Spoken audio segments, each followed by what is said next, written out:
সকাল সকাল ঘুম থেকে উঠে মুখের মধ্যে ব্রাশ ঢুকিয়ে দাঁত মাজতে মাজতে চলে গেলাম আমি সূর্য মামার কাছে। আর সূর্য মামার কাছে গিয়ে গাছের সাথে হেলান দিয়ে সূর্য মামার থেকে আমি ভিটামিন ই নিতে থাকলাম। আর এই ভিটামিন ই নেওয়ার পর আমার শরীর ও মন এমনিতেই সতেজ হয়ে যায়। আর এই কথাগুলো আমাকে বলেছিল গ্রামের কিছু মুরব্বী মানুষ, তাদের কথা একদম সকাল সকাল আপনি যদি সূর্যের কাছে গিয়ে সূর্যের আলো গায়ে মাখেন, দেখবেন আপনার শরীরে আর মনের মধ্যে একটা আলাদা একটা ভাব চলে আসবে, মনে ফুর্তি লাগবে, কাজে কামে আপনার মন বসবে।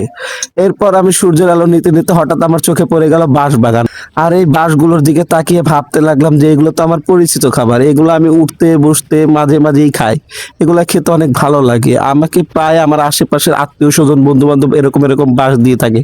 আর এই বাঁশগুলো নিতে আবার খুব ভালো। ভাবনা স্বপ্না আমি বাদ দিয়ে চলে আসলাম রেডি হতে। রেডি হয়ে তারপর আমি খেতে শুরু করলাম। আমার আম্মা দেখে আমার জন্য রান্না করে রেখেছে করলা ভাজি, শাক ভাজি, আর হচ্ছে কিছু পেঁয়াজ দিয়ে ছোট ছোট ইচা মাছ ভুনা করে। আমি সরাসরি অফিসের জন্য বের হয়ে গেলাম। দীর্ঘ 2 কিলোমিটার হাঁটলেই আমাদের অফিস। এভাবে এমনিতেই এই 2 কিলোমিটার রাস্তার ভাড়া নেয় 10 টাকা। আর এই 10 টাকা বাঁচানোর জন্য আমি মাঝে মাঝে এই 2 কিলোমিটার রাস্তা হেঁটে যাই। এভাবে আমাদের মতো মধ্যবিত্ত ছেলেদের হাজারো ব্যথা বুকের মধ্যে রেখে হাসি রেখে পরিবারের জন্য নিয়মিত কাজ করে যেতে হয়।